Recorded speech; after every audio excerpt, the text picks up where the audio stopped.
Greetings, ladies and metalgers, and welcome to this narration of the web series The Nature of Predators. If you are new to the series, there is a playlist listed down below in the description, and as always, I hope that you enjoy. Chapter 98. Memory transcription subject, Slanek, Vendel Space Corps. Date, Standardized Human Time, December 5th, 2136. Marcel made the decision to move deeper into the tunnels. The further we got from my blood trail, the less chance we had of attracting Orcs or attention. The human did everything in his power to disinfect my wound and mask the scent. It was stressful to realize that atrocities occurring above ground as we camped amidst relative serenity. All it would take was one Orcs or patrol to flush us out, scouring the sewers for hiding souls. Regardless, once the city was scraped dry, antimatter bombs would descend on it. Time was running out with finite certainty. We would be dead one way or another. General Burla seemed to be losing the motivation to carry on. If it wasn't for her cheery son, I think the Tillfish officer would have given up. Marcel fished into his pack, offering Bulra a handful of berries. You haven't eaten in days. Let me guess. You don't want predator food. I want Vernt to eat, the Tillfish general offered half-heartedly. Please give my portion to him. Not happening. Vernt needs you at your best, huh? Damn it, human. We don't have enough. I forced a confident ear flick. Marcel packed plenty of food for his fat ass. I'm sure that we have enough to go around. My fat ass? The human growled. I'm not the one who ate the entire can of Pringles during our board game session. I like salt. That was one time. The fact that it happens once is enough. I huffed in irritation. How could Marcel bring that up at a time like this? The Terran soldier extended his hand to Bulra again, and she gazed into his hazel eyes. The insectoid relented to her hunger, snatching them away with a greedy leg. She wolfed them down in a single gulp, cramming them into her mandibles.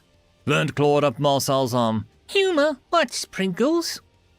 It's a salty crisp made from potatoes. You'd like it, kiddo, the vegetarian replied.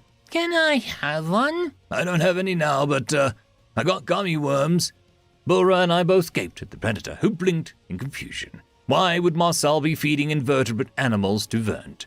I was confused why a herbivore human was carrying around meat at all. Perhaps my friend hit his head harder than I thought. Beyond the obvious moral issues, the cure would cause an allergic reaction within the Tillfish child. He couldn't eat flesh, even if his mother was okay with it. The insectoid general looked at the verge of tears. Please, don't feed him predator food, Soldier Marcel. I'm begging you. What? I got the vegan brand. The Terran pulled out a segmented cylinder, which was the color of Zeridian blood. He started to pass it to Vernt before realization flashed in his pupils. Shit! Did you guys think that it was an actual worm? It's just fruit juice and sugar. That's shaped to look like an animal, I grumbled. Well, yeah. Marcel hesitated, before offering the gummy worm to the Tillfish child. Vernt accepted the spongy candy and giggled atop the human's forearm. I knew my best friend tried to be mindful of predatory qualities, but even he had a difficult time realizing which facets might offend us. I accepted humans for their flesh eaters they were. It was just as jarring when my buddy reflected that cultural schism. It's clear that my human was obsessed with bringing candy for the kids. I'm sure he was stressed enough making sure that it was all edible. My buddy rose to his feet and beckoned for us to continue our trek. I hopped onto his back, unable to walk of my own volition. Dinah was dutiful, sniffing the ground ahead of us. Burla guarded the rear flank, ensuring that nothing snuck up from behind. The Tillfish general and the human had grown more comfortable around each other. Unfortunately, the insectoid's case wariness might have played a role. I kept my eyes peeled and tried to stay alert. The tunnel split off in various directions. Marcel was charting an arbitrary course.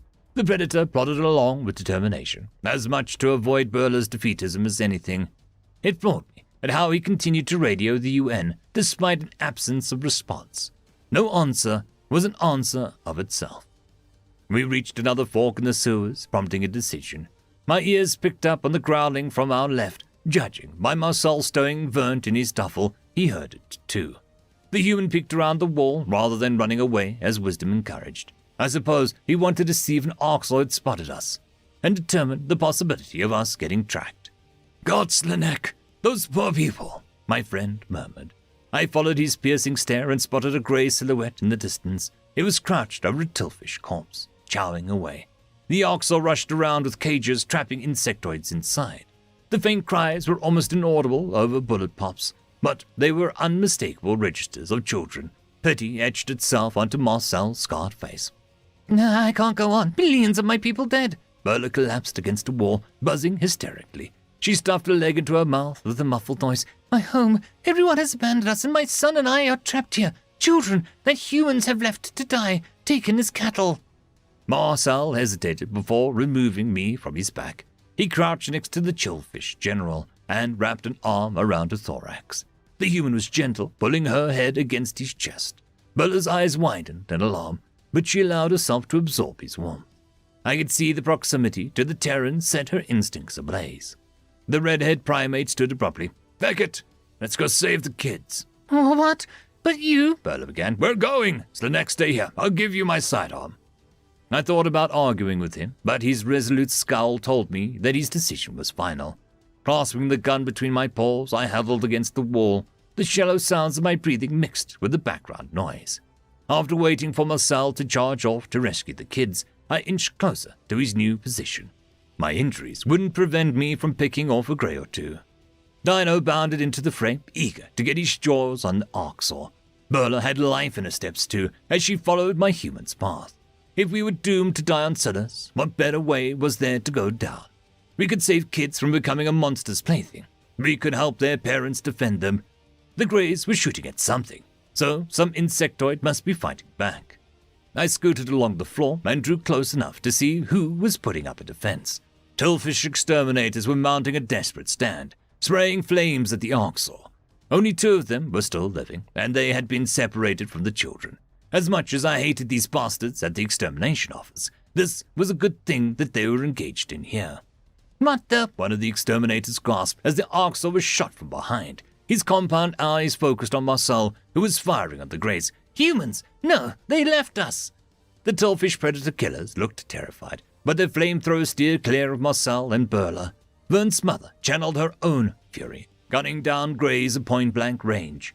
The arc saw backed away, shielding their caged prizes. The exterminator who had spoken before shouted to my human and begged for the kids to be saved. I was surprised he would voice such a request. I guess the Terrans look downright nice next to the Greys, though I wouldn't trust these Tillfish not to torch Marcel the second this is over. The human lunged forward and ducked behind a fallen Oxor corpse. My friend utilized the Grey's body to absorb incoming bullets. The peril he was undertaking perturbed me, but I was confident that this wasn't a suicide run.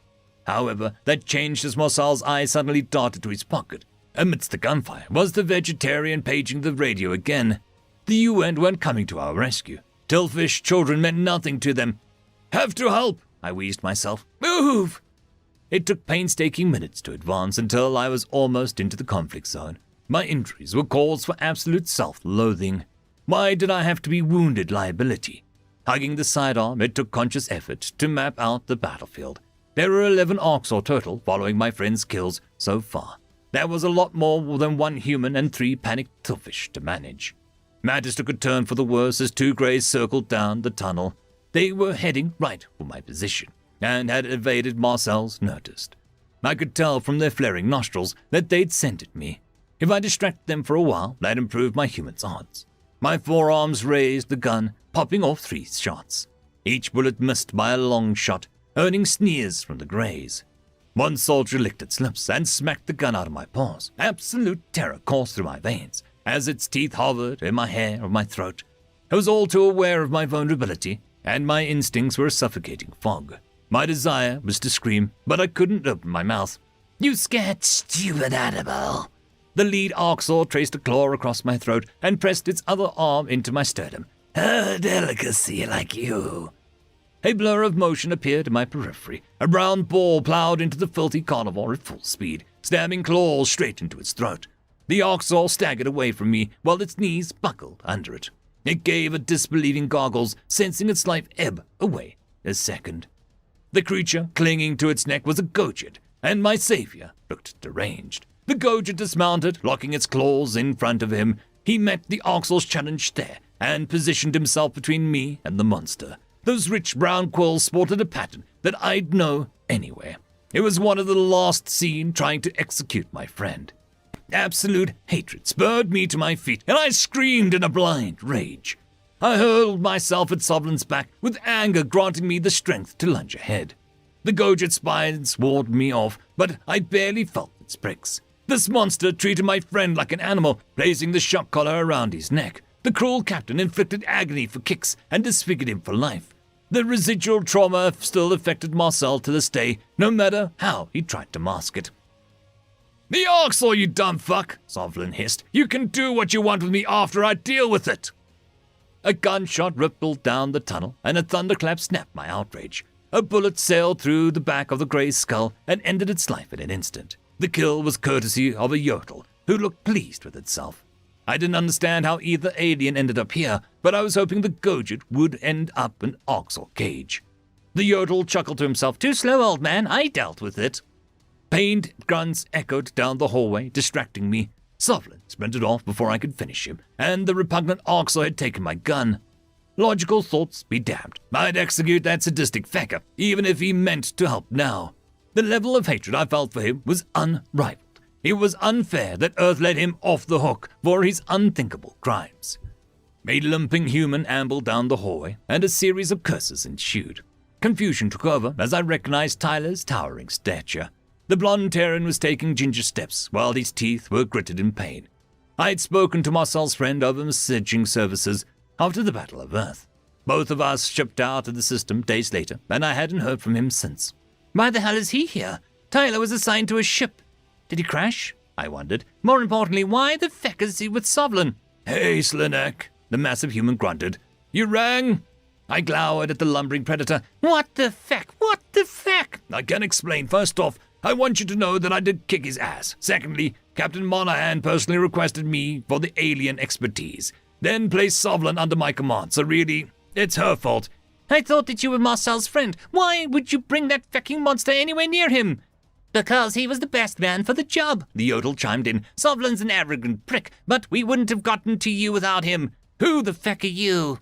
Onzo, thanks for asking. Tyler steadied his gun and limped a few steps closer.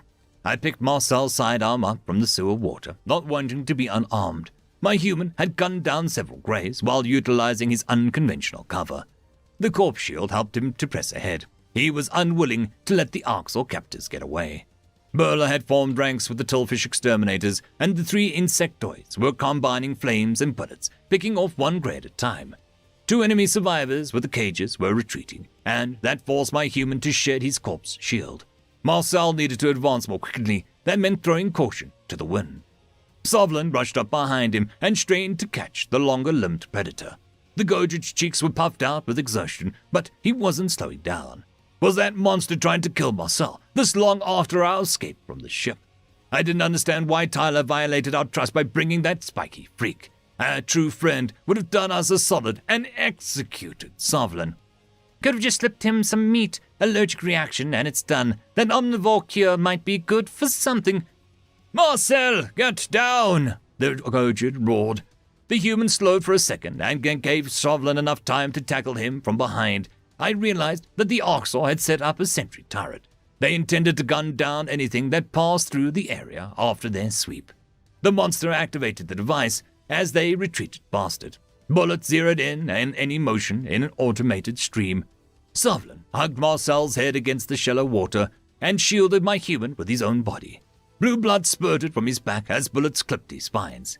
An entire row was ripped out, causing the Gojit to scream in agony.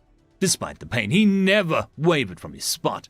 As long as the duo stayed against the floor, they were below the turret's sightline. The Tillfish hit the deck as well before they could attract the gun's ire. Tyler retrieved his grenade launcher, though he had minimal ammunition in tow. The blonde human balanced on one leg and lined up his shot with careful precision. A projectile sailed down the tunnel, converting the turret into fragmented shards. Sovlin struggled to his feet and extended a clawed paw to Marcel, tears glistening in my human's eyes. I could see him biting his lip. The primate threw his hand into Gojit's grasp, avoiding his gaze. The callous captain tugged my friend upright through sheer willpower. Blood was still gushing down Sovlin's back, but he wasn't stopping for the first aid. "Shit! We lost the fecking kids," my human growled. "And you! I'm not gonna ask." The Gojit touched a paw to his bloody back. "I know you don't want to see me." "No shit! Tyler didn't mention a thing about you, because he knew I was pissed. Feck, Do you have a ship? Yes. Hey, exterminators. I'm sorry that the Greys took so many kids, and you and the civilian survivors want to come with us. Off this rock. The flamethrower-wielding Tilfish shifted. Yes, Predator, your occupation was better than theirs. Okay. Get these people and my friends to safety, Sovlin. You do that, and I'll tolerate you for that long. Onzo propped me up. Then the rest of the procession made their way towards us. I still wanted a piece of Sovlin, but I couldn't get over the fact that he'd saved Marcel's life. I decided that I wouldn't go after the Gojit until we were clear of Silas. Between the vegetarian's head injury and my blood loss, neither of us should be flying. The most important thing to me was my human survival. A universe without him was a dark place. If Sovlin was our ticket out, then so be it. End of chapter. I would quickly like to thank our Tier 5 patrons, Dragzoon W.R.E., Quantum Wednesday, Ambrose Cattell, Lord Ashrakal, Bushmaster 177, Casper Arnholtz, Cam Maxwell, and Arcadian. Thank you very much.